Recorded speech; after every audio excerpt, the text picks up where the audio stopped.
Welcome to Beacon of Speech. I'm Fred Hunt. Across the table from me is Ted Coley. Hey, Ted Coley. Hey, Fred, there's no red.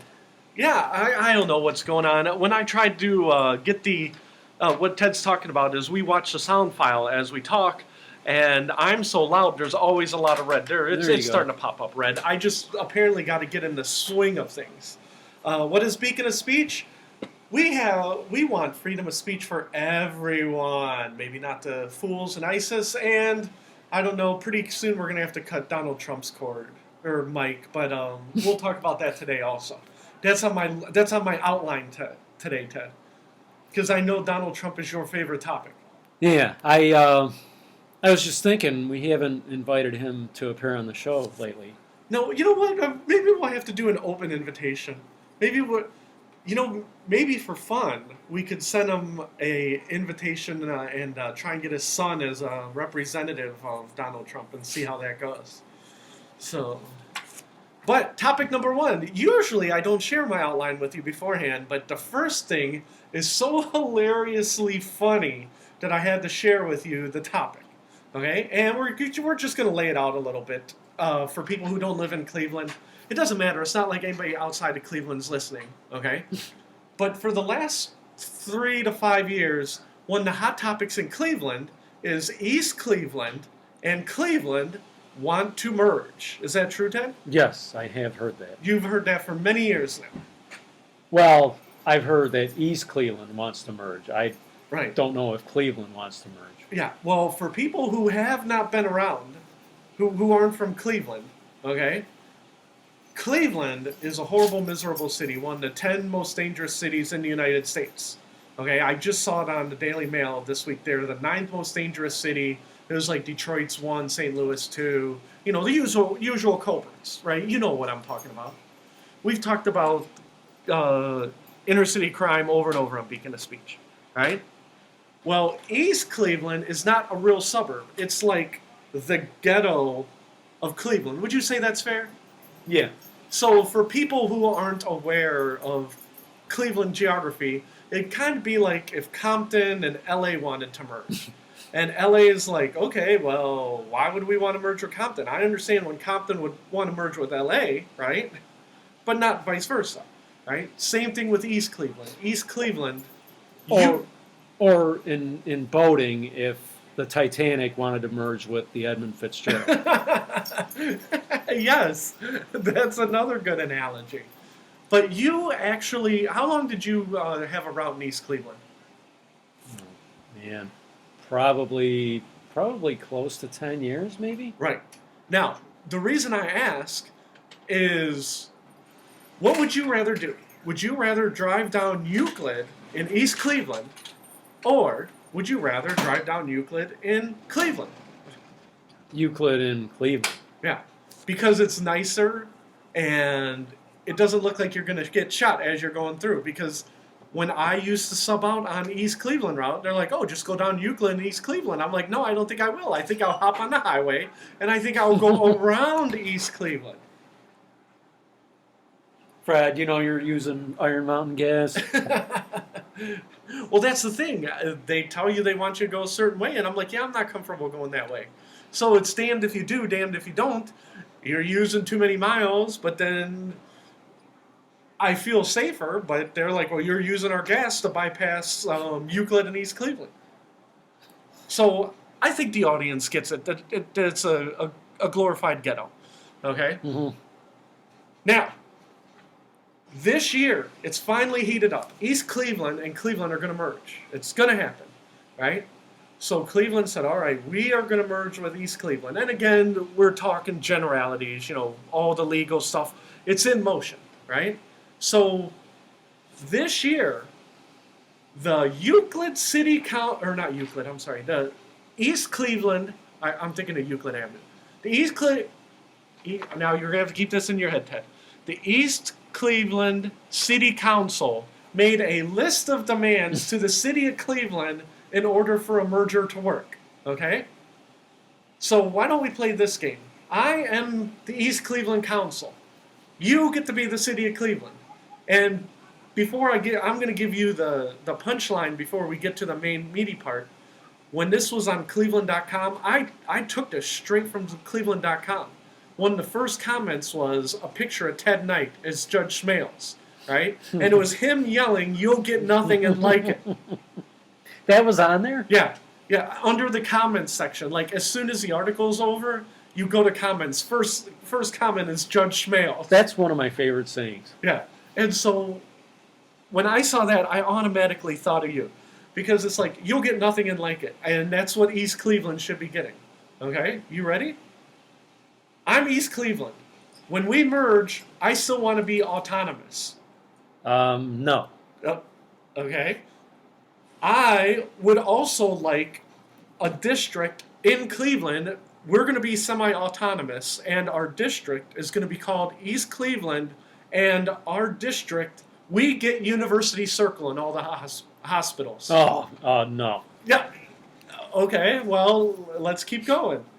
The initial council person representing East Cleveland, this new district of Cleveland, right, is going to be one of the council people. One of us council people. All right? Now, the other, let me read it straight off because I'm getting tongue twisted.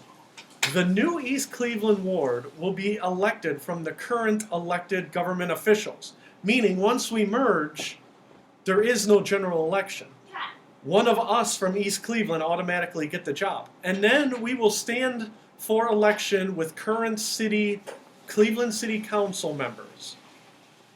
Right? Meaning, we get elected, we're elected officials, but our jobs automatically transfer, and the city of Cleveland will pay us. You see what I'm saying? Ted is shaking his head. So, now I understand, like, how East Cleveland would benefit from this, but what's in it for Cleveland? Ted, there's literally, again, this story is on there, there's literally hundreds of comments like, this is comedy, this is not real. Are they being serious? Is this a joke? No, this is straight from the Plain Dealer Cleveland.com site. Okay? Current East Cleveland council members will become members of an East Cleveland Advisory Council. Remember, the East Cleveland Advisory Council. And we will continue to be elected and compensated at the same level. So you cannot take any of our money as current East Cleveland council members. So we're going to be on this new East Cleveland board. And you're going to pay us the same. Okay? And do you know how many council members there are in East Cleveland? I think there's 5. Okay? They will be voting members of the East Cleveland Community Development Corporation of our semi-autonomous ward.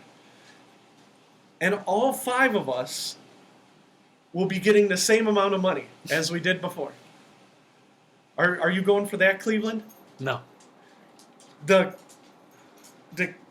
East Cleveland Community Development Corporation, we will be funded by block grants from the federal government that Cleveland will secure. Are you going to secure us block grants for our salaries? Now, has East Cleveland always been its own separate city? Yeah, since like 1911 or whatever. Okay. There wasn't a time when they were part of Cleveland that separated? No, in 1910, that's where all the rich people lived. And then... in East Cleveland? Yeah, in East Cleveland. And then it kind of turned later. Blah, blah, blah, blah. It's not very big, right? Oh, no, it's very small. The state will grant the Cuyahoga County Land Bank $20 million for a renovation fund for rehabilitation of housing in East Cleveland. How much? $20 million to rehabilitate East Cleveland. The loans will be approved by the East Cleveland Community Development Corporation, which will administer the fund. So what they're asking for, East Cleveland, they're going to be autonomous. They're asking Cleveland to secure $20 million, which they will then use.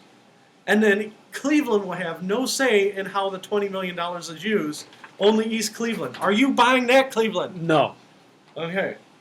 All city-owned property and all property currently owned by the Cuyahoga County Land Bank will be transferred to the semi-autonomous East Cleveland District. Are you going to go for that, Cleveland? No. Okay, Ted, this is literal comedy. It's absurdity. Why would Cleveland do this? And again, there's literally hundreds of comments saying, why would Cleveland do this? Right? Again, you will get nothing and like it. You are in the position to demand nothing, no matter what your favorite movie quote is, right? East Cleveland residents working in East Cleveland will get a 1% income tax credit. The income tax rate in Cleveland is 2%. East Cleveland would like to keep their percentage at 1%. Oh, so East Cleveland is 1%? No. When they merge with Cleveland, they want it to be 1%. What is it now? 2%.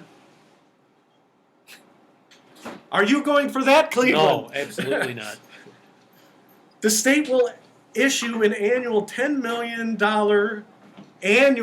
million merger incentive payment to cover East Cleveland's debts, including street improvements, capital costs, police and fire equipment. $10 million a year for a merger incentive payment. Ted's shaking his head. I can't believe this. Ted, when I'm reading the article, I'm like, I really thought it was like, you ever see those parody accounts? You know, like the Kim Kardashian, and then they're like the fake Kim Kardashian, and then they tweet out obscure, crazy stuff. Yeah, that's what I really thought it was. So East Cleveland wants $10 million a year, I believe it is, for $10 million a year annually for 10 years as a merger incentive payment. East Cleveland will get to keep their separate police and fire district within the city, paid for under Cleveland funds. And Cleveland is considering this? No, Cleveland, literally, as soon as East Cleveland faxed this over to Cleveland, the Cleveland law director came out. He says, "Yeah, we will not start negotiating until we're going to be serious." Right? Oh, it keeps getting better, right? Can we keep our own police and fire?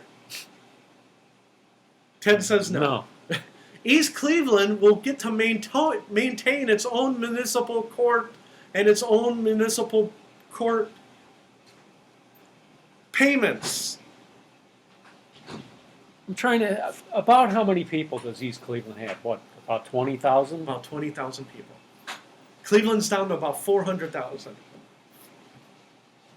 Maintenance of East Cleveland parks will be transferred to the Metro Park system. Okay, now that doesn't sound bad, right? No. However,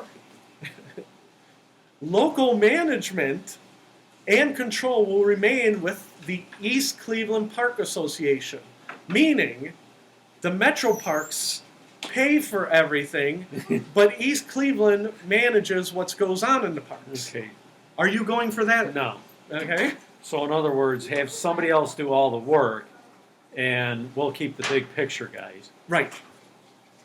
East Cleveland will maintain its current voting boundaries for 10 more years. Meaning you cannot change anything, like all these okay? Ted's shaking his head no. And the best one of all, the city of Cleveland, they voted and they said no more red light cameras. Right? East Cleveland shall continue its red light camera program, and they shall keep the benefits of the red light cameras. Are you going for that, Cleveland? No. No. It's amazing. East Cleveland has to be... Well, the thing is that if they merge with Cleveland, right, they would have to go by Cleveland's laws, right? They want an exemption. They want to keep again. So if it's written into the contract and agreed to that they can keep them, then they would keep them. Right. And then the people of East Cleveland would have to vote them out. You see what I'm saying? So again, the law director or whoever, the PR guy from Cleveland came right out. Literally, he read it, said, "Oh, this is funny." Went to the press, said, "We will not be negotiating with East Cleveland." East Cleveland basically had a dove in their hand, right? And with this document, they basically took that dove and smashed it in their hand. Because why in the world would you give East Cleveland any of that? And again, there's hundreds of comments, and a lot of the things was what me and you were saying. Like said, Cleveland counter proposal. How about we bulldoze East Cleveland and we do none of this? And again, we said the Judge Smails thing, right? And then you keep going. They're talking about, how about this? How about we promise not to indict any of you and you don't send any of us over? How about we merge and we wipe East Cleveland off the map? I mean, it is a ballsy move for the councilmen of East Cleveland to ask to keep their jobs when their city is in fiscal emergency. It's getting run by the state, right? Cleveland is basically saying, we want your land, we'll absorb you to help you out. Yeah. And again, the analogy of our old boss, well, if we merge, we got to make sure that all of us are taken care of. And of all those things in there, you know how many things were for the citizens? Just the tax thing. We want to keep and again, they're probably not doing that for the citizens either. They're doing it for themselves. Well, like I know I'm sure most of the people in East Cleveland are against those cameras. Oh, no, they well, let's put it this way. The residents actually support those cameras? According to the council, they support it because a lot of people drive down Euclid and they're getting caught by the red light cameras, so it's more money that go into the city coffers. Yeah. Well, apparently it's not enough. No. And again, that city, me and you talking about it just doesn't do it justice, right? It is one step away from Kabul in Afghanistan. Okay, it's a war zone. All right, for them to demand all this stuff from Cleveland, it is amazing. And I apologize to you for tripping over some of the language, right?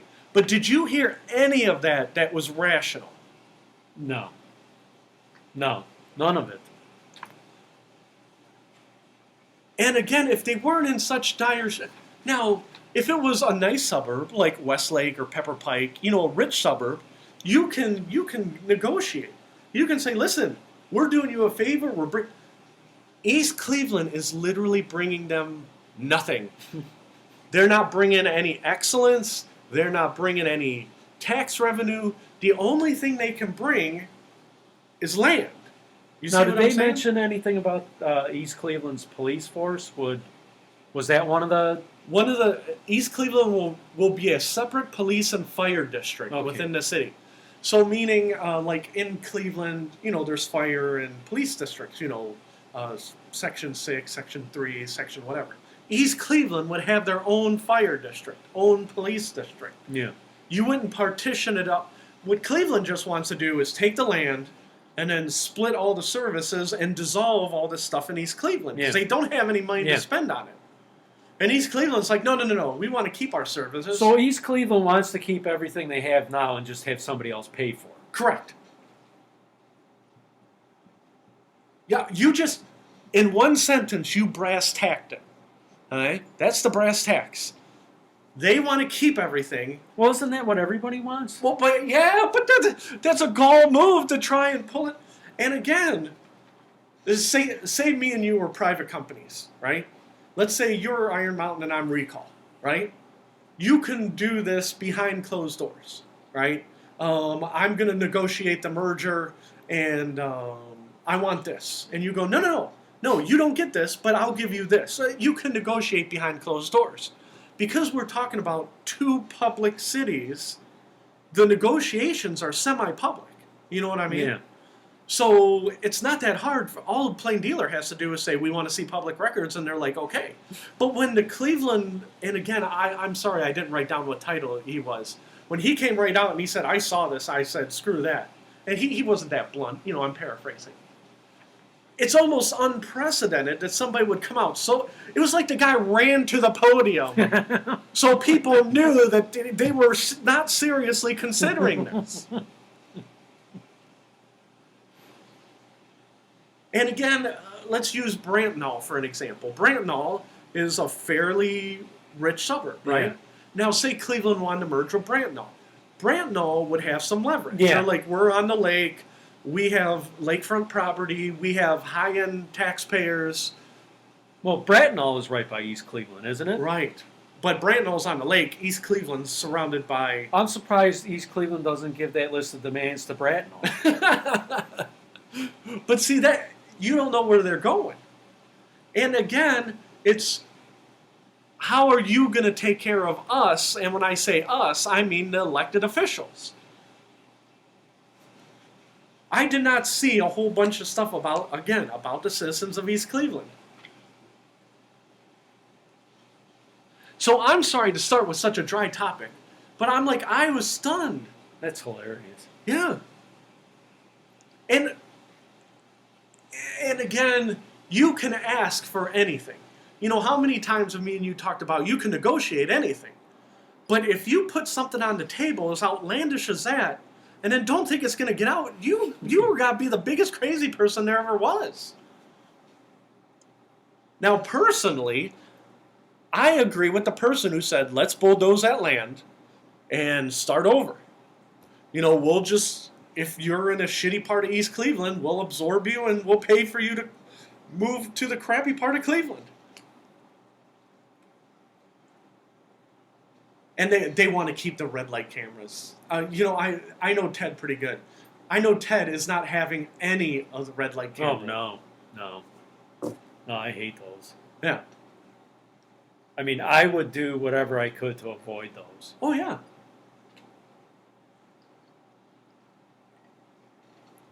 I mean, I would actually find out where the cameras were, like when they were on the route. Yeah. And I would look at a map to figure out how to get around them. Yeah.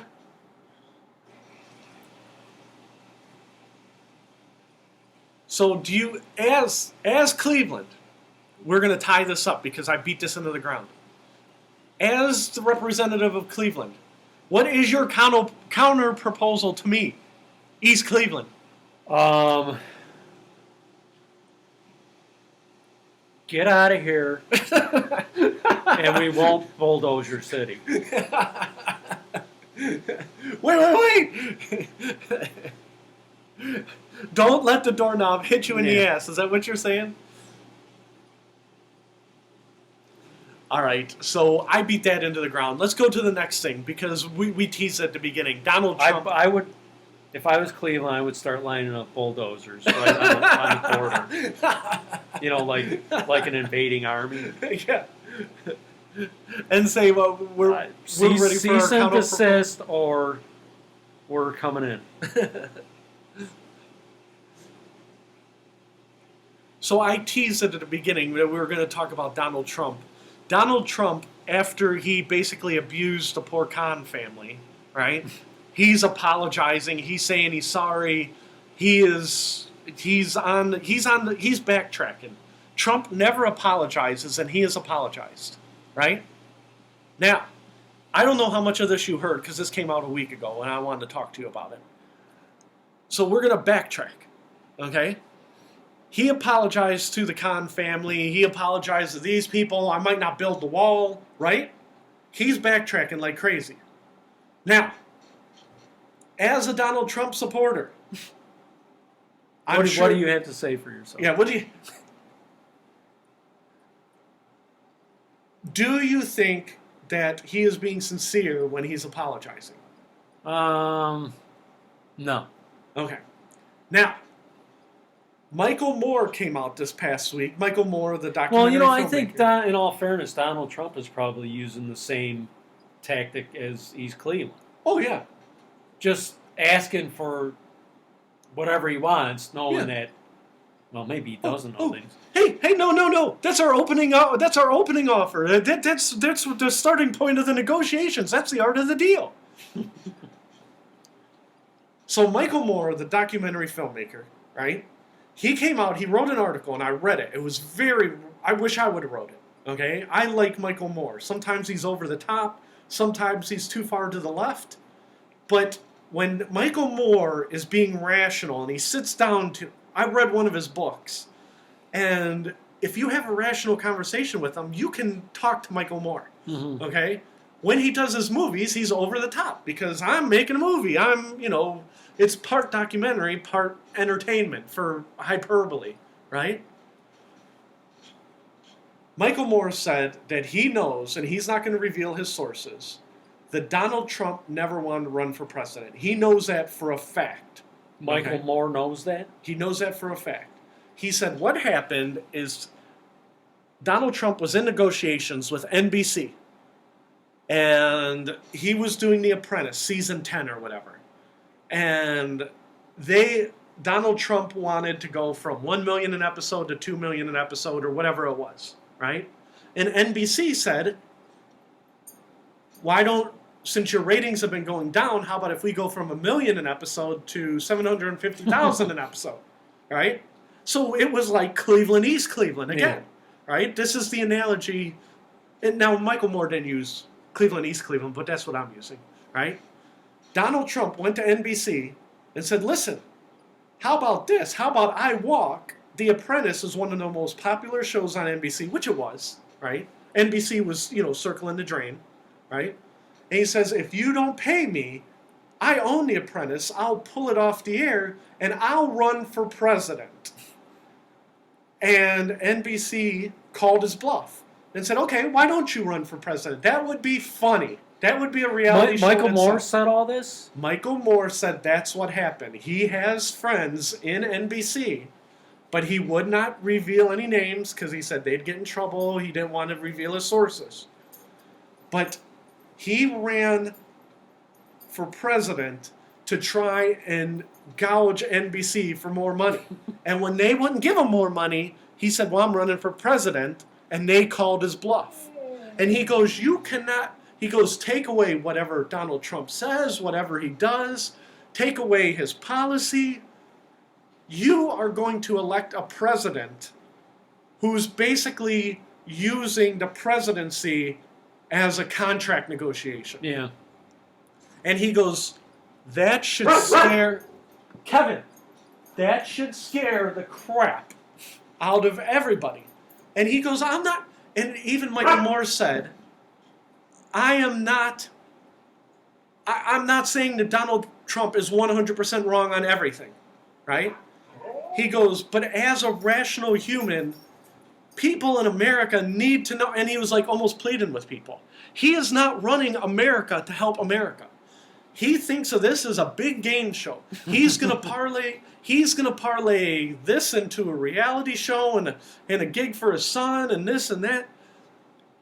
And he's like, at the end, he's like, please, for the love of God, do not vote for Donald Trump now that you know the truth. Yeah. Right? And it's like, I don't think people care. Well, do you know who Michael Moore is supporting? Oh, well, I don't know for a fact, but I assume he's supporting Hillary Clinton. But if you would have asked me before I read this article, Fred, who's he supporting? Hillary Clinton, right? Michael Moore, back in the day, he used to support Ralph Nader. Yeah. And then, according to Michael Moore, because of Ralph Nader, Bush got elected, and that can never happen again. So he always supports the Democrat. So you could turn around and say to me, I didn't know if maybe he was like a Bernie guy or...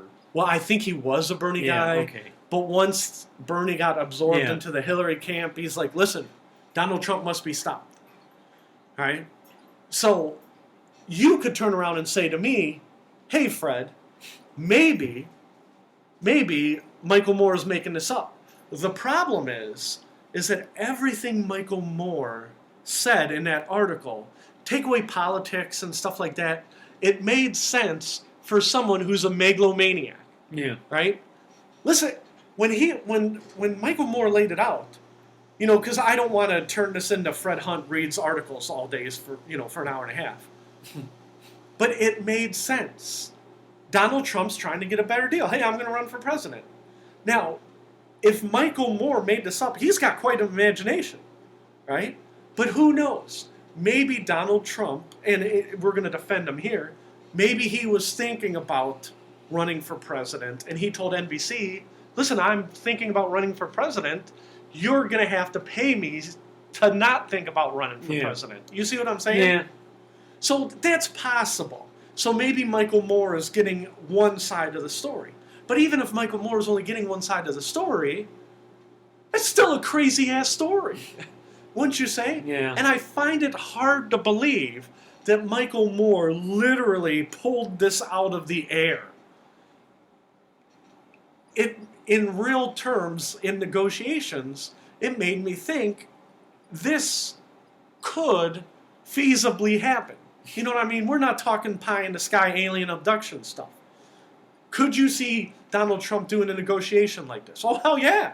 Couldn't you? Yeah. Well, it looks like he's not going to win, so. Well, but I'm going to turn it around because, again, you know I'm voting for Gary Johnson.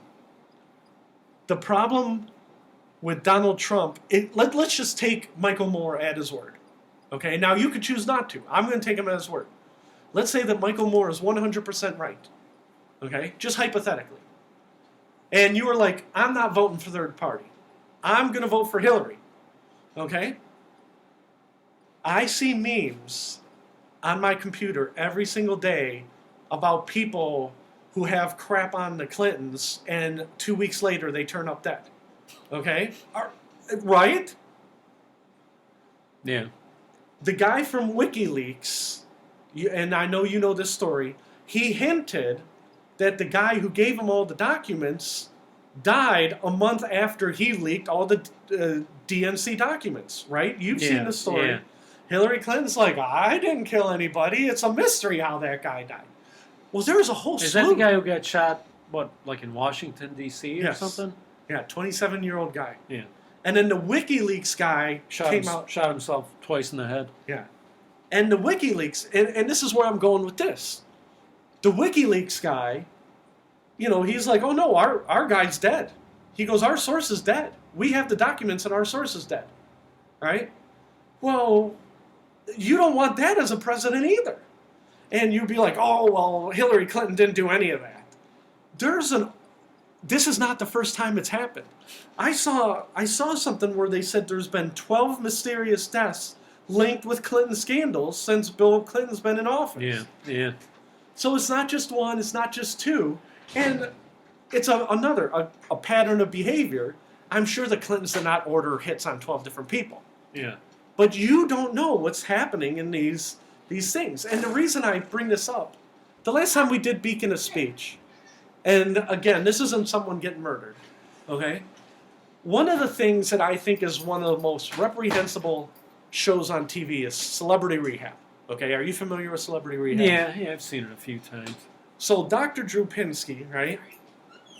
He does a show where celebrities are all whacked out on drugs and they're on the they're on the road to hell. You know, they're gonna die. And they said they only have one more chance. They're gonna go on Celebrity Rehab with Dr. Drew and save their lives. And in their minds, they're like, we're gonna be on TV one last time before we die. Right? So it's just deplorable all the way around, right? Yeah. So Is that show still on? I Are they think still it is. making new episodes? I think it is, but I'm not for sure, right? Well, Dr. Drew has had a show on CNN. They're not running out of troubled celebrities. Ted, for some reason, they're still able to find washed-up celebrities whacked out on drugs. Isn't that shocking? Can you believe that? They must be flipping over every rock in Hollywood, right? So anyhow, it's lowest common denominator TV, right? Dr. Drew's been on CNN for 5 years. When we did last Beacon of Speech, do you remember me and you talking about Dr. Drew said he was questioning whether Hillary was healthy enough to be president? Yeah. Yes. That was 10 days ago. You know what happened this week? But Dr. Drew got fired. Dr. Drew at our last... fired from what, CNN? CNN. So Dr. Fired from the Clinton News Network. Yeah. Oh, yeah. Yes, exactly. 1 week after, now the CNN's like, oh no, Dr. Drew's, but Dr. Drew he's been doing celebrity rehab. He's been doing CNN. I remember listening to Dr. Drew doing Loveline 15 years ago. What was it, on WMMS? It was him and the guy from The Man Show, Adam Carolla. Adam Carolla and Dr. Drew, they would do this show Loveline, and they would talk about sexually transmitted diseases and relationships. And it was 15, 20 years ago. Dr. Drew has been in the public eye for almost 20 years. Okay? He's not a Johnny-come-lately. To my knowledge, Dr. Drew has never been fired from anything. You know what I mean? And even when we were talking about him talking about Hillary, he's not a right-wing crackpot saying, oh, Hillary's sick. He was saying, I'm concerned about her level of care. I'm concerned about Hillary mentally. Just the same spiel that he says, on Celebrity Rehab. Mm-hmm. I care about this person. Well, same spiel. He seems sincere. When I say I don't like Celebrity Rehab, I'm not talking about Dr. Drew specifically. I'm talking about the premise of the show. You know what I mean? Yeah. But it is an awful big coincidence that he comes out against Clinton and 1 week later he's fired. I mean, these things, they're awful big coincidences whenever you're talking about the Clintons. And people, I literally read an article while I was waiting for you to come over, Ted. Dolly Parton, take it for what you want, right? Dolly Parton says, I don't know what's wrong with America. She said, we are literally picking between two maniacs. And she said, nobody sees it. She goes, I talk to my friends who are voting for Donald Trump, and they say that Hillary is the devil. And then I talk to my friends who are voting for Hillary, and they say Donald Trump is crazy. Yeah. And they said nobody is for their candidate this time around. Yeah. No, I believe that. I believe that. And almost everybody you talk to says the same thing. Yeah. Well, it's like I said to my brother, then how did these two people become the nominees if everybody you talk to feels the same way? Yeah. He says it's because the people who vote in the primaries are all the wackos. Well, let's just take your brother's. All the fringe people vote in the primaries. Right. Well, let's just take him at his word, because, like I said, I'm not on the show to call your brother a liar. You know what I mean? You would think that somebody bigger than Dolly Parton would say this. You know what I mean? Mm-hmm. You think somebody in the news media would say it. You think that somebody with a lot of money would say it. Yep. And I know a lot of people online say it. I read it on Facebook. They're both crazy. Well, what are you going to do about it? Well, I'm going to vote for the lesser of two evils. And like I said, I don't mean to pick on you about Trump. You know what I mean? I just pick on you because, you're here. So, but like I said, and I've said this at least on 3 episodes, let's pretend like it's Hillary Clinton and Mark Cuban instead of Donald Trump, and Mark Cuban was saying all this crap. I would probably say, I don't care. Mark Cuban's better than Hillary Clinton. I'm voting for Mark Cuban. I just, for 20 years, I've hated Donald Trump. Even before he ran for president, before he was on The Apprentice, for 20 years, I'm like, this guy is the biggest jack-off there ever was. See, I don't mind somebody voting for a third party. Right. The problem is that at the end of the day, one of two people is going to win. Yeah. So... But see, Ted, I can't argue with you because that's what the polls say. Yeah. You are right. But at the same time, I'm not knocking anybody who votes for third party. Right. But they're not going to win. Yeah. Well, when I wrote my article for the Beacon of Speech website. Now, if you had to choose between the two, who would you pick? Oh, I don't know. I literally, I might, my dad might get pissed, but I might not vote. because he said you're responsible as American. I'm like, I'm not voting. So if somebody said you have to vote for either Hillary or Donald Trump, Yeah. you would say, no, I just won't vote. Yeah, I pass. So you can't even separate, like, you can't even say one's a little bit better than the other. No, because my whole thing with Clinton is like I'm done with them all. You know what I mean? Let's just say they had Bernie Sanders instead of Hillary.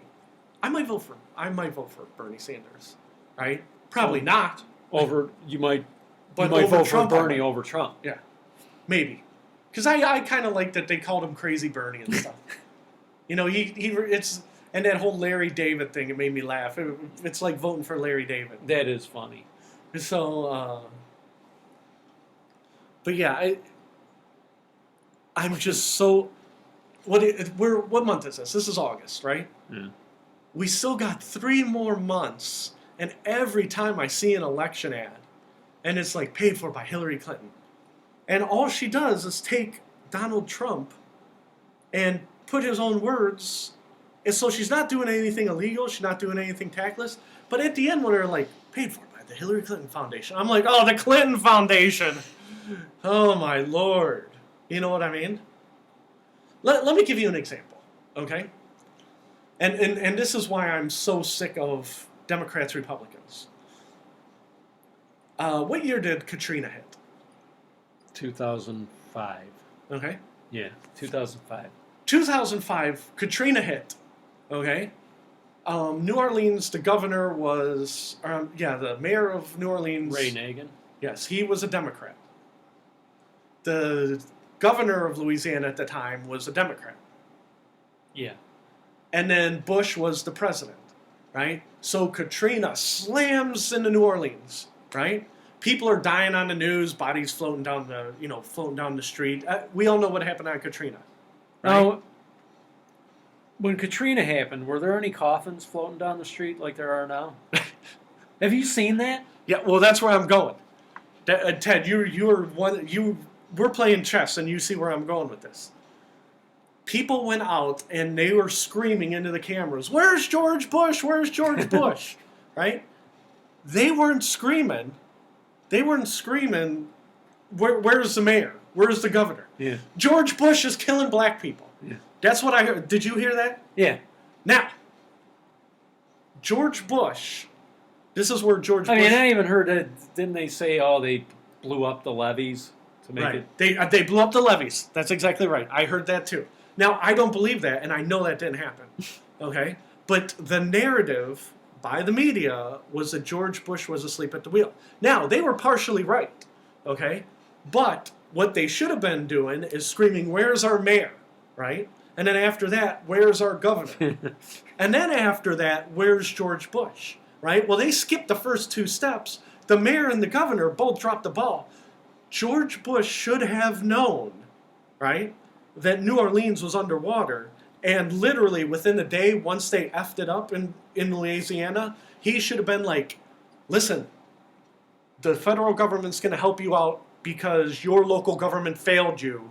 In we go the next day," right? 1 day later. He should have been on top of it. Ted, I knew from middle school that New Orleans was underwater. If it ever got hit by a hurricane, they're screwed, right? I learned that in geography class. Okay? So, George Bush is the devil, right? Now, this past week, New Orleans is getting flooded again, right? And like you said, there's coffins floating down the streets. Have you seen one article that says Obama's letting, or one news bite or one video bite that says Obama's killing black people? No. No, it hasn't happened. Where was Obama when these floods hit? He was on vacation. He was on vacation. They're screaming, "You should come back from vacation." He's like, no, local government's got it. Right? Hey, your party is the one who effed it up when Katrina came, and you are the ones who said that George Bush was killing black people. Now, George Bush was asleep at the switch. He was. Okay? But you don't get to 10 years later say, well, that's nature. That's global warming. warming. I'm not even coming back from my vacation. And that's the way the Democrats and the Republicans play the game. Oh, yeah. And I don't blame Obama for not coming off of vacation, okay? But I wish I had literally 1,000 hours to go through news bites, and I guarantee you I could find one of Obama in 2005 saying, George Bush is killing black people. Mm-hmm. I guarantee you he said that. And this time around, he's like, well, you don't understand. You know, my kids are in high school. This is one of our last vacations before. You got to understand. And then, like you said, there's coffins floating down the street. Now, Because it doesn't matter about the flood. It's all about assigning blame and playing the political game. And it's not just the Democrats, it's the Republicans. When you have a two-party system, all you're doing is you're not solving the problem. yeah, you're just trying to make the other side look bad. Yeah. We wanted to save the people, but you stopped us. George Bush went down and he said, you're not going to save anybody. But I think Obama said that he didn't want it to be like a photo op, and he didn't want to take the police and resources away from... He can say whatever he wants. Ted, every single day since I got fired. First website I look at in the morning is CNN. Second one is USA Today. Third site, Cleveland.com. Okay? Those three sites, none of them, where's Obama? Obama hates black people. Obama is asleep at the wheel. Nothing. 5 days after it happened, I read an article in the Daily Mail in the United Kingdom, right? And it said, Obama's still on vacation as Louisianians drown, right? 5 days later, in the United Kingdom, somebody finally said something. And again, what can Obama do? Like you said, I'm not arguing that it wouldn't have, he was, I'm sure he was worried about those other things. You know what I mean? Yeah. And I'm sure when he was on vacation, he wasn't like, well, let him drown. But his predecessor was in the exact situation. And that's not how they played it at all. Because now, I'm pretty sure New Orleans is still run by a Democrat. Is that correct? That I don't know.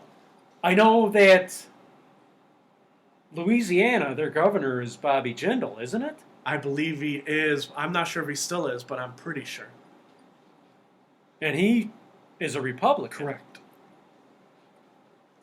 Now, he, at the very least, he was the governor, right? Right, because Okay. I don't know if he's still is. But as far as like the mayor of New Orleans, I don't know who that is. No. And I think Ray Nagin, might be in jail. But the point of my story is that the lead story has not been the flooding in Louisiana. It has not been the lead story, and they're not screaming that basically Obama caused a hurricane like they did with George Bush.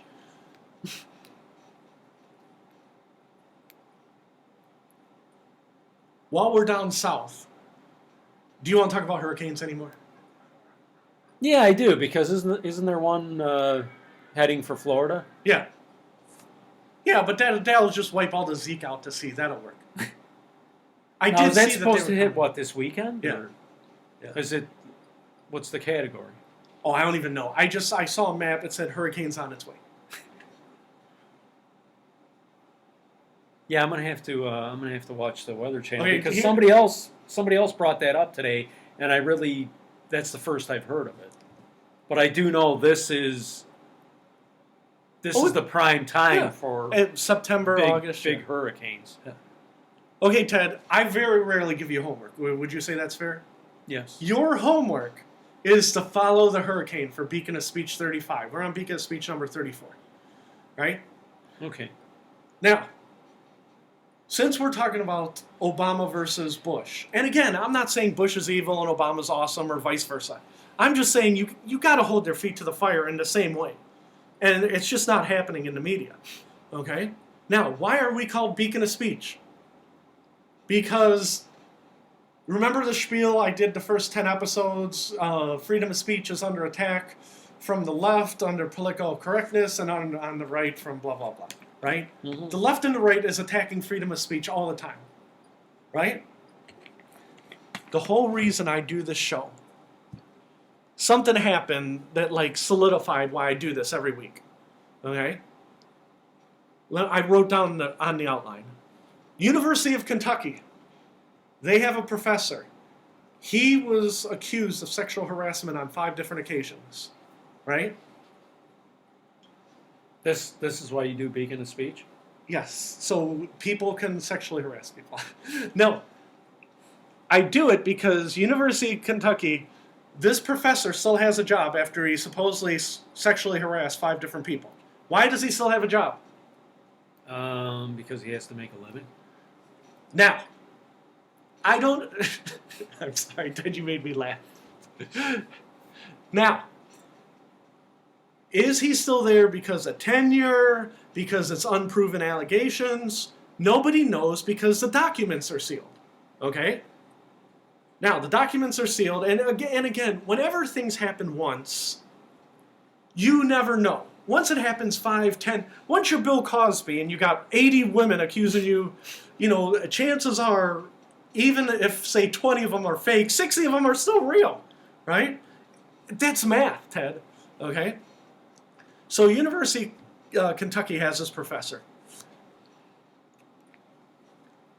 The student newspaper, and I wish I would have wrote down the name of the student newspaper, because it was like the Kernel, Kernel, I think it was. Not like Colonel, but like Kernel of Truth, right?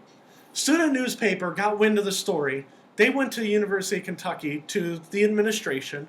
They said, we hear that there's a professor on campus with 5 outstanding sexual harassment charges. We want the court records to see. We want to use the open door policy, or the whatever policy it is, where you can see public records. Mm-hmm.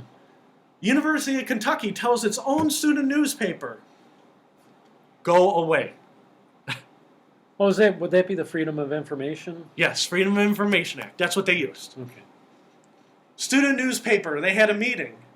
They're like, we're the student newspaper. We get our money from the University of Kentucky, but we're supposed to be journalists, and we're learning that we have the right under the Information Act, that we have the right to see that. So they went to court, and they said, we want to see these allegations under, what was it again? Freedom of Information Freedom Act? of Information Act. What did the University of Kentucky do to the student newspaper? I don't know. They sued their own student newspaper to prevent them from having the information, because they said that he had not been convicted in a court of law, and that any allegations were sealed. And so the student newspaper said, listen, we're not asking for the names. We don't want the name of the victims. We don't want ages of the victims. We don't want sex of the victim. We want that information redacted. Basically, you take a black magic marker. We want the information redacted. What we want is the information about the professor. Then the university turned around and said, guess what? We are suing you for asking us for his records. And that's where it stands today. I was reading that in the USA Today. Just for asking, huh? Just for asking for... And again, we can argue about Bush and Obama and Trump and Hillary, but it's not just that. It's like things... It's like there's... I can't think of anything more absurd than a left-wing university suing its own student newspaper. That's almost like absurdity. Mm-hmm. You know what I mean? And it goes back to the absurdity of Donald Trump running for president because Michael Moore said he wanted a bigger contract. We're now getting into... we're not doing things because for literally absurd reasons. Mm-hmm. Now, I want to follow this University of Kentucky case because I'm still unclear what... When did you find out about this? The University of Kentucky case? Today. I was reading about it before we started the thing. That's why I didn't lead with it. That's why it's like the 5th thing down on the outline. I didn't know if you knew about this like a year ago, and this was one of the things that made you start the show. No. Sometimes sometimes You're saying this is the type of thing. Yeah. Sometimes, since I've been terminated, right? I'm like, you know what? Maybe beacon of speech. Maybe I'll run out of things to talk about, right? When I am online every single day, and it's not University of Kentucky versus its own newspaper, but it's something where people are like, just shut up. Well, you have freedom of speech. No, just shut up. Yeah. I have the right to do this. No, just go away.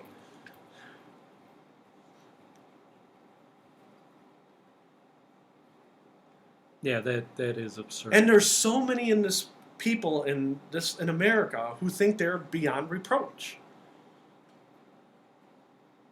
And the thing that let's go back to Dr. Drew for an example, okay? Dr. Drew, as much as I either like him or don't like him, he didn't deserve to get fired for what he said. He was not being a political being. He was talking as a health professional. Yeah. You see what I'm saying? And when me and you talked about it, it's a health professional giving his opinion. Yeah. Well, guess what? You're fired. We don't like your opinion. So he was showing concern about Hillary's. What's the speculation that what's wrong with her? I've been reading all kinds of crazy stuff, but Dr. Drew, his specific concern was that she was not getting the proper care for her specific problems that were in the public record. And he said... Did he say what those problems are? He did, and I didn't write them down, Ted. I'm sorry. He did, and yeah, you did not... Yeah, because, again, they're public record. Some candidates, they release their medical records, and then some don't. And every election cycle, it's the same thing. Is this guy too old? Is this guy too sick? I remember when Bob Dole ran. Bob Dole, they said, you know what? He was in a concentration camp. His one arm isn't good. If we elect him president, we don't even know that he'd live for a full year. That's what the Democrats say. I remember them talking about it. He's still alive. I just read an article about Bob Dole this week. 92 years old. And he was talking about, we're Republicans. We got to circle the wagons behind Donald Trump. We might not, whether we like him or not, we're all 92 years old. And I remember when he ran, they were saying he might not live 6 months. Yeah. Why would you vote for Bob Dole if he ain't going to live for 6 months? Every election cycle, this comes up. I remember my grandmother telling me about FDR. He tried to hide from, they did not have the age of the internet. They tried to hide that he was in a wheelchair. They would hide the wheelchair from pictures because it was not common knowledge that he was in a wheelchair. I mean, this has been going on for decades. Yeah. This is not a new thing. That's why the Dr. Drew thing is dangerous. Now, they could turn around and say, oh, it was just a crazy coincidence that, we got fired that week. I'm just not so sure. There's a lot of crazy coincidences whenever you talk about Hillary Clinton. So you didn't write down? No, but I'm sorry, my wife is the medical professional. And whenever my kids get hurt, they're like, Dad, my ankle hurts. And I'm like, listen, I know nothing. Go talk to your mom. She's the medical expert, and she's really good at what she does, and she's got a good head on her shoulders for medical stuff. But I did not memorize what Hillary's problems were. Yeah.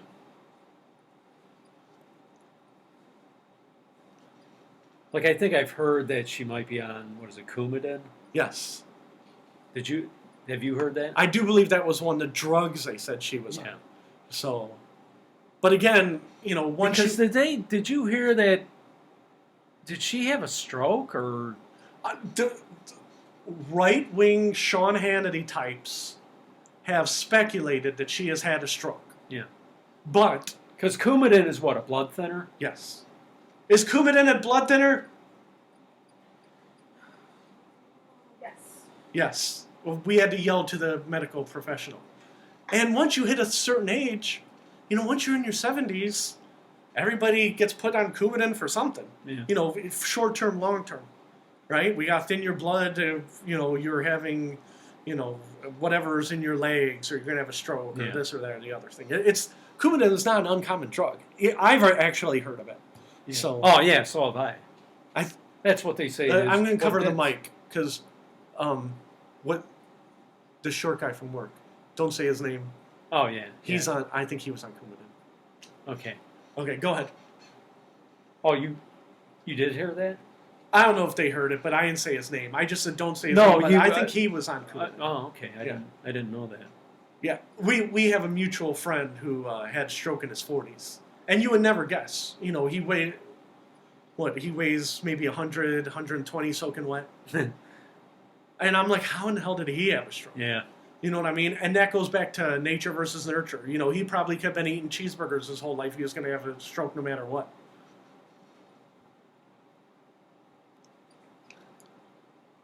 I had to look at the time because I wasn't looking.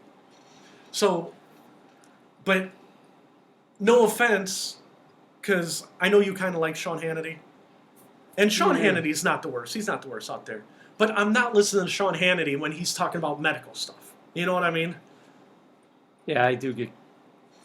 Hannity kind of gets on my nerves because he always talks about how he was washing pots and pans when he was 8, or just, like nobody else worked when they were a kid. Yeah. I was a bartender when I was 6. And I remember giving Jimmy Hoffa that rum and coke before. so that's where I went wrong. I had a paper route when I was 12. I should have been tending bar. Or, Yeah. Well, what happens with me, and I won't get off subject for a second, is when I was working, at 9 in the morning, I would either listen to Sports Talk or Glenn Beck. Option 1 was Sports Talk. If Sports Talk was just mind-numbing, I would go to Glenn Beck. Okay? And then at 12 o'clock, it was the same thing. I would go to Sports Talk, and then when that would get boring, I would go to Rush Limbaugh. Right? My fallback was always, because you can only hear about the Browns exhibition game. You can't listen to that for 6 hours. Right? Would be Rush Limbaugh. Well, by 3 o'clock, if I'm still listening to Sports Talk, I'm like, oh man, I can't listen to Sean Hannity. I'm just sorry. What about Trevisano? Oh, that's the whole thing. Trevisano was like option 4. Sean Hannity, he was way down there. Like, very rarely would I get all the way down to Sean Hannity. I'm like, oh, jeez. Well, all Glenn Beck has talked about for the last year every day is Donald Trump. Well, I'll tell you what. We have been sucked into the Donald Trump vortex, so I apologize to you if you think we've been overdoing it on Donald Trump. No, I don't think we've been overdoing it. But Glenn Beck has. Well, that's the whole thing. One of the sites that I go to almost every day is a site called The Daily Beast, and they used to be with Newsweek, right? So you're familiar with Time, Newsweek, Daily Beast, and Newsweek. They had merged. And then a couple of years ago, they separated. Well, I don't really like Newsweek anymore, but I kind of like the Daily Beast, right? Now, it seems like for the last 6 months, there's an article a week about how the Blaze is hemorrhaging money, Glenn Beck is crazy, Glenn Beck isn't talking to his vice president anymore. I mean, literally, if you believed everything you read in the Daily Beast, you would think that the devil is inside of the Blaze network, going around stabbing people in the ass with pitchforks. Okay? So as much as Glenn Beck has it in for Donald Trump, the Daily Beast has it in for Glenn Beck. I mean, it's like the circle of... Now, does Donald Trump have anything to do with the Daily Beast? Does he, own it or something? Oh, no. No, but it's funny that you mentioned that. Okay? The National Enquirer... They ran that Ted Cruz was having 5 affairs, right? Yeah. The National Enquirer is run by one of Donald Trump's friends. You're not seeing any articles on the front page of National Enquirer about Donald Trump. Ted Cruz has 5 mistresses. Well, number one, if you ever listen to Ted Cruz, I almost said Tom Cruise. If you ever listen to Ted Cruz and you watch him with his wife and you watch what he says, there's no way in hell that he's tricking 5 women into hooking up with them. They might find 5 paid prostitutes, where kind of like Jim Baker, where he had to pay women to be with him. But there is no way I will. I was thinking of the other Jim Baker. I will. Oh, I'm sorry. Yeah, we worked with the Jim Baker. If Ted Cruz has 5 mistresses that he's not paying, I will go in my backyard and I will eat dog shit. That is how sure that I am that Ted Cruz is not having 5 affairs on his wife. There's no way that guy can trick 5 women into doing anything with him. Okay?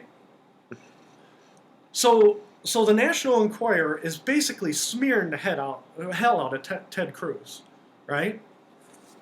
And then after Ted Cruz, who are they smearing afterwards? I'm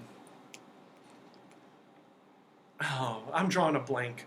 But then they were saying, the National Enquirer is like, is Hillary healthy enough to run? That's one of the places that says, is Hillary healthy enough? Is the National Enquirer. Is Hillary a lesbian? Is the Clinton Foundation for real? You know what I mean? Every week, the National Enquirer is now on Hillary Clinton. You see what I'm saying? So it's like a big vicious cycle. And if anybody says the word Rosie O'Donnell, you know, Donald Trump jumps on that like it's in his repertoire. He's like, Rosie O'Donnell, she's a, like, it never stops. You know, everybody's beating on the same drum. And that's why I don't want to be beaking a speech. We're talking about Donald Trump every day. But it seems like it's so outlandish. And when I read the article about Michael Moore, I'm like, everything he said in that article was feasible. You know what I mean? Nothing was so outlandish, you know, like the Ted Cruz story. Nothing was so outlandish where I'm like, well, Michael Moore, yeah, can't be right. It was all within the realm of possibility. I'm trying to think, who else were they? So do you think Ted Cruz will appreciate you defending him? No. I think if Ted Cruz, if he, I'm a good-looking guy. When women throw their bras at me at the campaign stops, and I have to turn them away. I have to beat them with. Listen. What was that?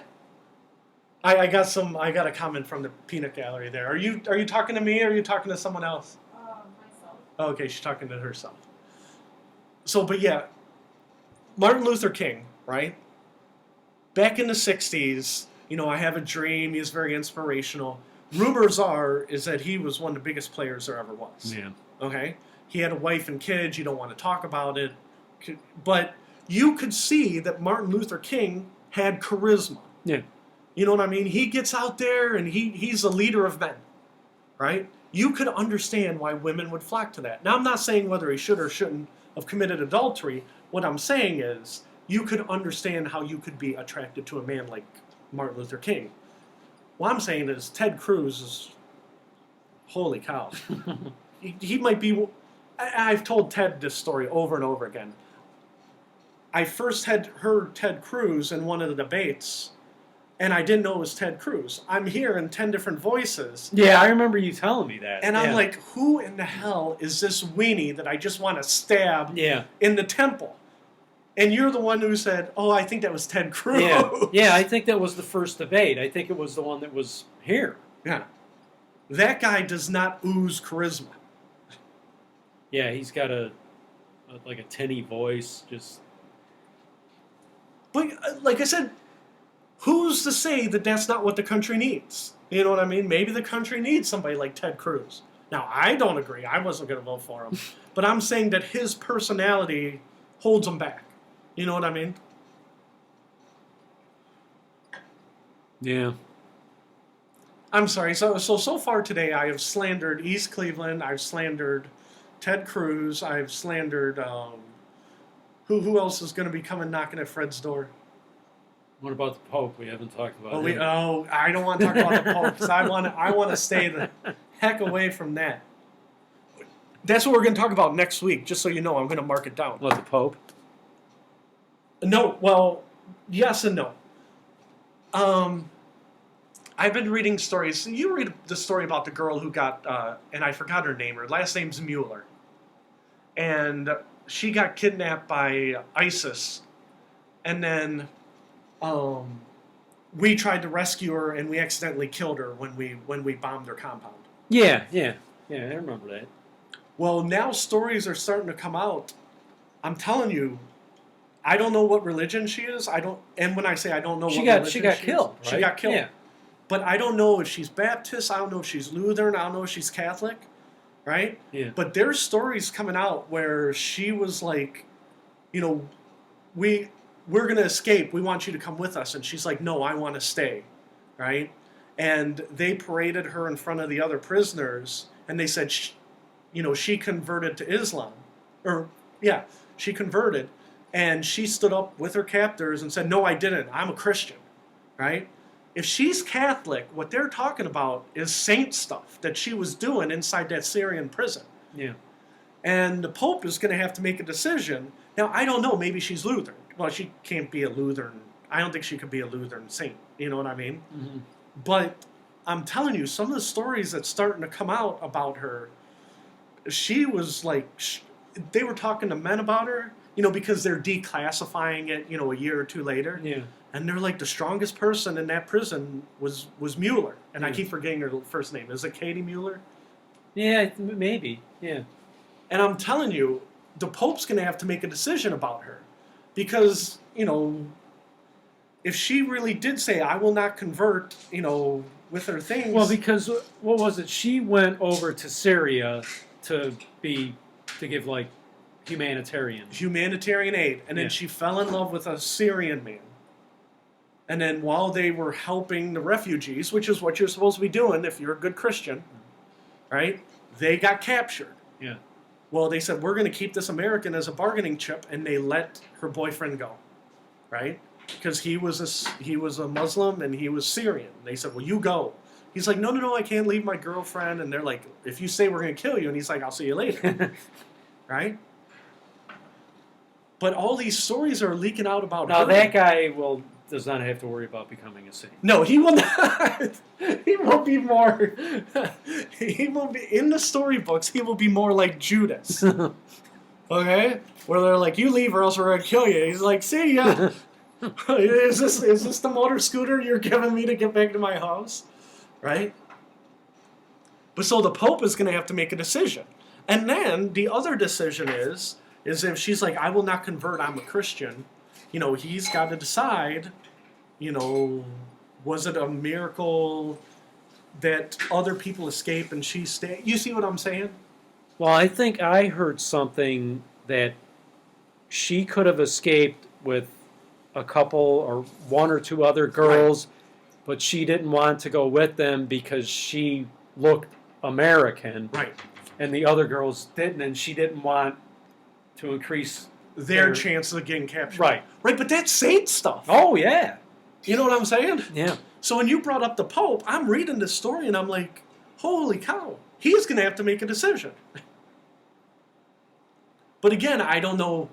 I know from Mother Teresa, you have to have so many miracles before you can become a saint. Your acts and you see what I'm saying? Yeah. Because I'm reading. There's a certain amount of time that has to pass. Oh yeah, too, right? and you don't get to be like a saint next year. You know what I mean? Is there a fixed time? I think it's like a minimum of 25 years. Oh, it's that long? Yeah. It's not. There's a whole process. You have to prove a miracle. You have to prove good works. You have to, make sure that there wasn't like, they were double agents or something. You know what I mean? Yeah. So there's a long rigmarole. But I'm telling you, this girl, the more I read about her, Yeah, but were there any miracles? well, that's the thing. I don't know.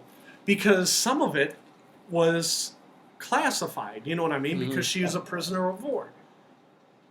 And now they're saying, the parents of this girl, they're saying Doctors Without Borders, that was one of their go-betweens between her and the terrorists.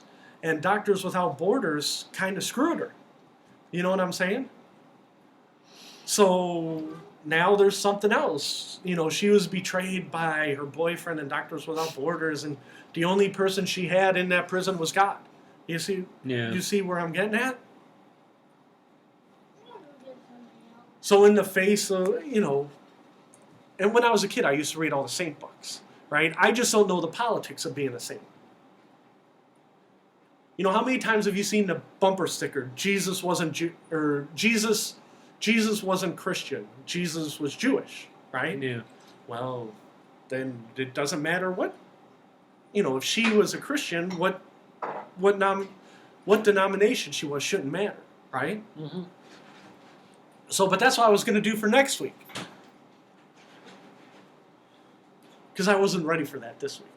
But since you brought up the Pope,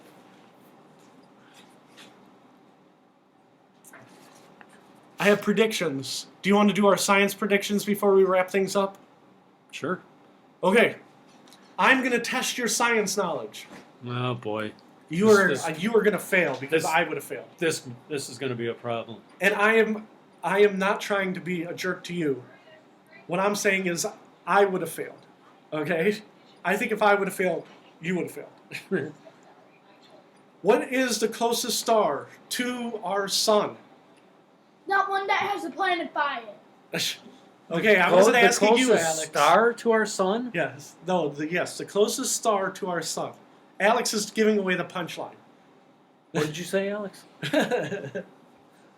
It's the one with that planet like Earth by it. Or whatever. Okay, he's saying that Alpha it's... Centauri.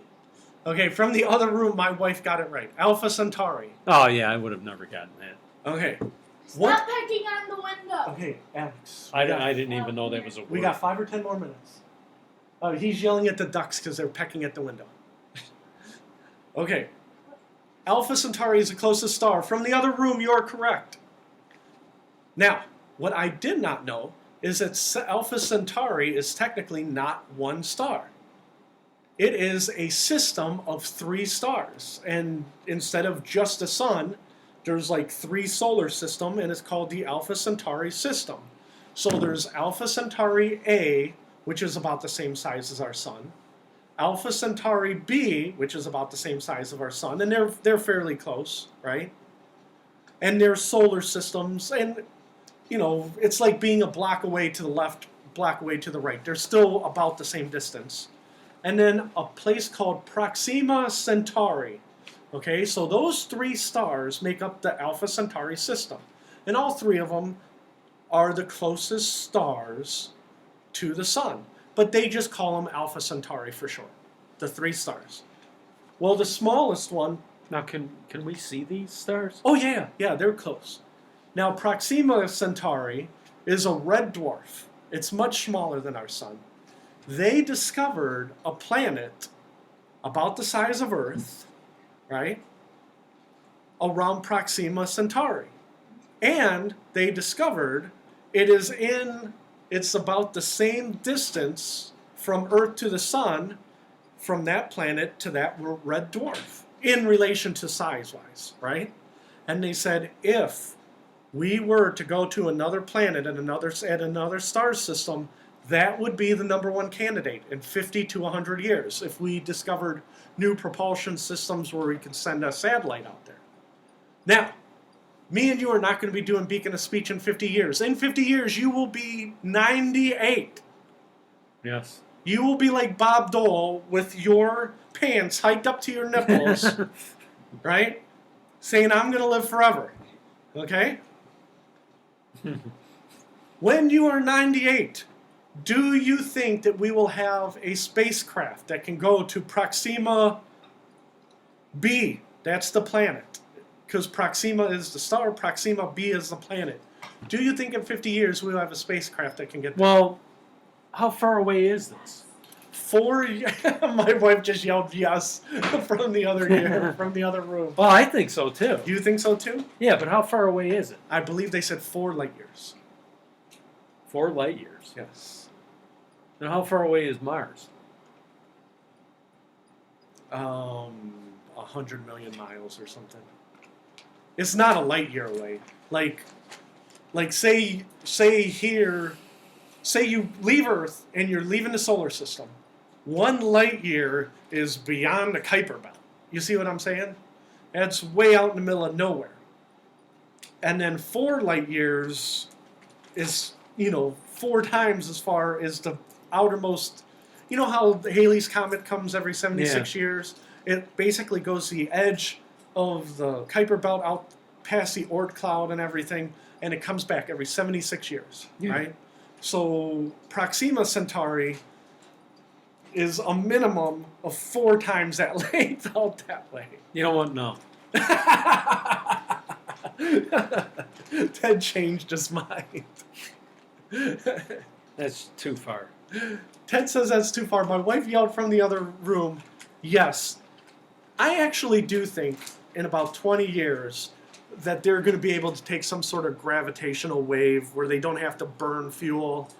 And they said it's almost like a slingshot, where once the gravitational wave machine gets going, it actually goes farther. Because there is no fuel, it takes, space itself is fuel, and then it pushes space through the... I don't know the physics of it. But I think in 50 years, we might get a spacecraft out there. See, I think what's going to happen is it seems like the smarter we get, the more ridiculous we get, like on the other end. Like, look at how smart we are now, and yet we have Donald Trump and Hillary Clinton running for president. So basically what you're saying is the movie Idiocracy is in full effect. Whereas the smartest people in the world might be getting smarter. But, like, let's just say Sheldon Cooper from Big Bang Theory, right? He says for $2 billion, we can build a gravitational wave machine and get to Proxima B, right? And we can get there in 30 years. What you're saying is Donald Trump will be president, and it'll be like, why would we spend $2 billion on a gravitational wave rocket when we could spend $2 billion on a wall to keep the Mexicans? So basically, that's what you're saying. Yeah, more or less. You're saying that the idiots are going to be running the asylum and we will not get them. Yeah. Okay. It's funny that you bring that up because I did read, I think it was in Slate magazine today. What's it called? Slate. Slate? Slate, S-L-A-T-E. And one of their things was, for the last 50 years, we've more or less been at peace, right? We've been in Grenada, we've been in El Salvador, we've been in Afghanistan. But we were never going to lose any war we've been in. Even Vietnam, the Vietnamese did not overrun us, hop in a boat, and invade California. Okay? Yeah. Slate magazine says, the article I read today, they said the world is getting more dangerous, where in the next 20 years, there's going to be the trouble in Russia, the trouble with the EU, the trouble in the Middle East. There's going to be real border shifts. Yeah. And they said we might have reached a pinnacle.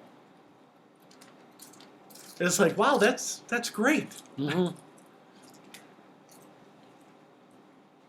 Yeah, but they always predict that. They always predict big trouble on the horizon, right, in the near future. Right. You know. Alex, 1 second, Ted. You cannot. All I hear is crunching in the background. That you're going to hear that mic. Go in the other room, please. Alex is walking behind me with a bag full of chips. And I can hear the chips almost as good as I can hear you. I don't want that coming on the microphone. So just go eat chips in the living room. My hearing's shot, and I can still hear a bag of chips as it's going behind me as I'm talking. Or maybe my voice is distracting you from hearing the chips. Yes, maybe that's it too. All right, we are at the end. Can you be quiet so I can hear those chips? We are at the end of our boat. Ted, or not our boat, the end of our rope. We're at the end of the boat, we're at the end of the rope, we're at the end of everything. Ted Coley, do you have anything you want to add to Beacon of Speech number 33? Do you have anything you want to promote? I want to promote the Indians. Yeah, the Indians are still 7 games up. Yes. They're having trouble with their starting pitching, but I think they're going to be okay for the short run. Will they win the World Series? Oh, no. No. No. Save that. We'll make predictions next week whether they make out of the World Series. Remind me next week. But today I'm saying no. I'm going to think about it. Okay. But you're liking how the Indians are looking now. Yeah. Do you like the Indians enough where you want to go watch one of their games? No. Do you have Sports Time Ohio at your house? Yes. Okay. Yes, I actually do. So you get to watch them when you want. Yeah, but I really don't watch them that much. I like listening to Indians better than I like watching them. I think my brother's like that too. Yeah, I like Tom Hamilton. He's really good. See, I'd rather watch. Yeah. I just.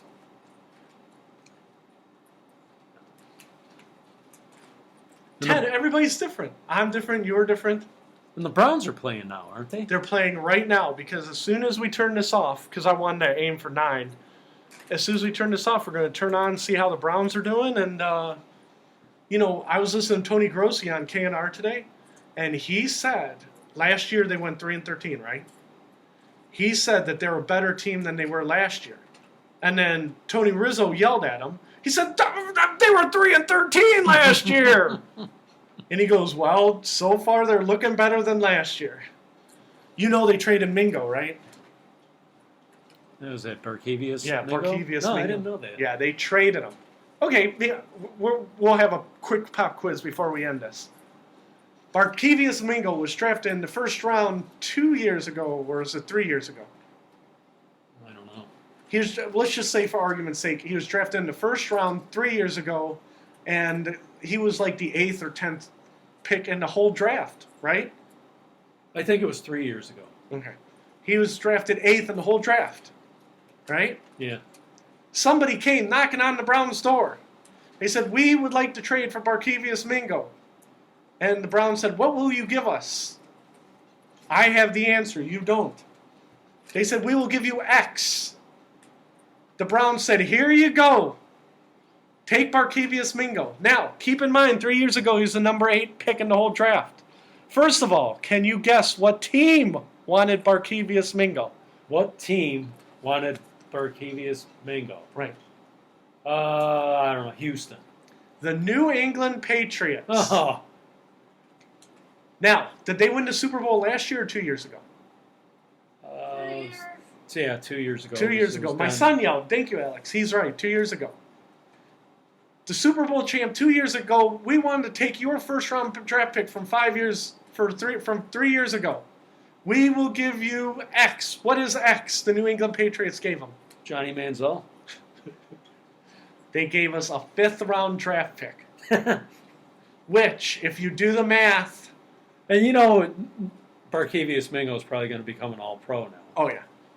But if you do the math, quick math, 30 picks in a round, New England's probably going to have the 28th, 30th pick in next year's draft. And then compensatory draft picks, that's going to be about pick number 175 in next year's draft. You know what's funny? I who was it? Tom Brady, who was drafted, in the 6th round or something like that? Yep. And look at what he became. You wonder, if you do almost like a trading places. Yeah. Picture, if the Browns would have drafted Tom Brady. Yeah. What would he be doing now? Working at a car wash or something? He'd be working at Iron Mountain. They would have hired him to take my place. They'd be like, we got this guy who all he does is bitch and moan. We'd like you to come work for us. And he'd be like, oh, I've literally been bouncing job to job. I'll take it. You could be working with Tom Brady. And then instead of hearing me bitch, you and Tom Brady would be talking. Tom Brady would be talking to you. He'd be like, I could have been a Super Bowl winning quarterback. And you'd be rolling your eyes. You're like, get the hell out of here, Tom. You're the biggest loser I ever met. Yeah, so if you do the trading places thing, that could have been what's going on. So, yeah, we basically traded Mingo. We picked him at 8. We traded him for more or less. Because you don't know. The New England Patriots could suck this year. Yeah. But basically for pick 175.